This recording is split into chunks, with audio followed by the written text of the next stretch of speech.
New drone footage released this week of Palm Jebel Ali shows just how fast developers are moving.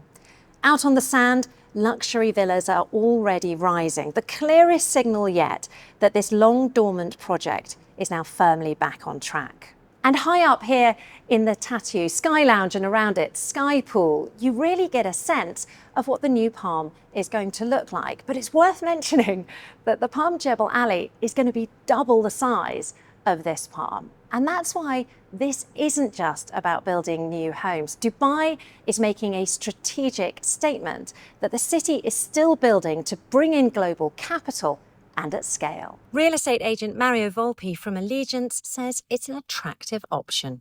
Dubai is selling itself really well on the world stage, and how more iconic than a palm.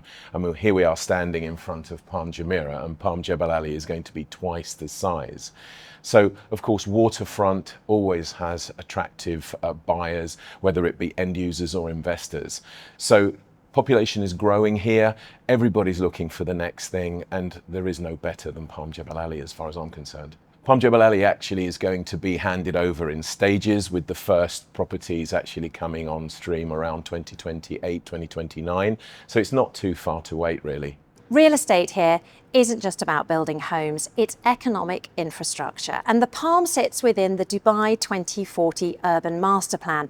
Now that maps population growth, tourism, logistics and infrastructure decades into the future. And that sense of certainty creates a sense of security that if you put your money down, you're going to get a return on your investment.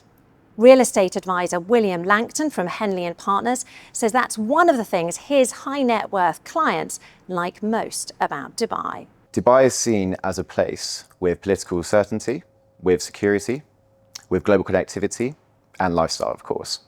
So all these considered, it's not so much a conversation of whether Dubai fits into a long-term plan, but how it fits into a business and personal perspective in a world where it feels more and more uncertain. Dubai stands out as a place which is well-run and forward-looking. Well, developments such as Palm Jebel Ali are not built on short-term cycles. They're built with long-term goals in mind and decades ahead of time. So when we're looking at something like this, it only breeds confidence for our clients to really invest into the future, which is what Dubai is representing. The revival of the Palm Jebel Ali really does signal long-term visions in mind set by Dubai, and it's going to be the forefront of wealth migration for many years to come.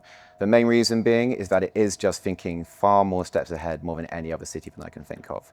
The fact that it has Al Maktoum Airport being completed in 2050, which will be the largest airport in the world, this whole section of Dubai in particular is starting to see some real attraction. And so that in any case shows that Dubai is a forward-thinking place and where people can feel comfortable not only now, but in future and years to come. The Palm Jebel Ali hasn't always been a success story. For those of us who've been here a while, you'll remember it launched back in 2002 and then stalled during the global financial crisis.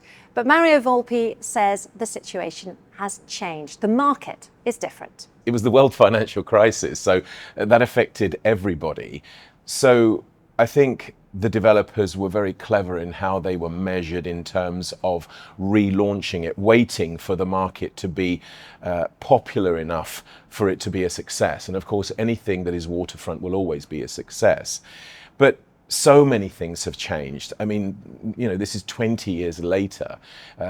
Infrastructure, the way we do business, laws, legislations, everything has changed in that respect.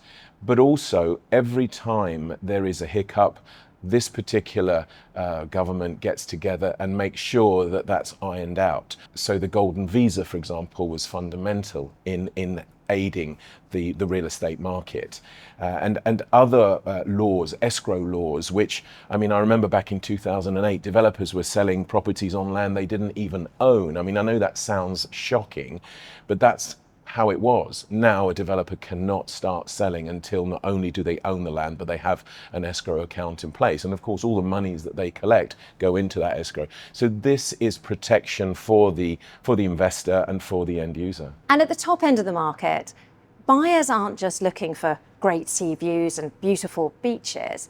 They're looking for stable governments, tax certainty, and peace and security. And those assets matter much more in an uncertain global environment. For Dubai, Palm Jebel Ali isn't just about building a new district.